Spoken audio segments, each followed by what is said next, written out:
প্রিয় শিক্ষার্থী এবং সুধীজন, আমরা প্রায়শই একটা বানান ভুল করে থাকি, সেটি হচ্ছে আকাঙ্ক্ষা।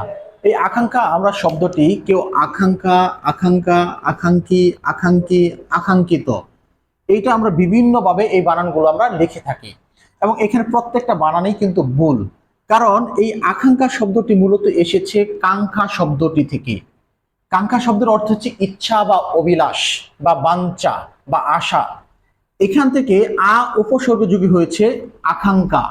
এই দুটি মূলত হচ্ছে বিশেষ্য পদ রূপে ব্যবহৃত হয় এবং বিশেষণ পদ রূপে ব্যবহৃত হয় আকাঙ্ক্ষী, অর্থাৎ কোনো কিছু চাওয়ার ইচ্ছা বা অভিলাষ থেকে।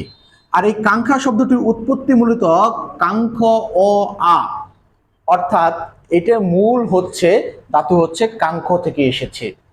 ফলে আমরা যদি বলি আকাঙ্ক্ষা শব্দগুলো, এই প্রত্যেকটা শব্দ আমরা ভুল করে থাকি। কেউ অনুস্বার ক্ষয়াকার, কেউ ও ক্ষয়াকার, কেউ ওর সাথে ক্ষয় দীর্ঘইকার, কেউ ওর সাথে ক্ষয় রস্যইকার, কেউ ওর সাথে ক্ষয় দীর্ঘইকার তি, অর্থাৎ আকাঙ্ক্ষিত এই শব্দগুলো ব্যবহার করে থাকি।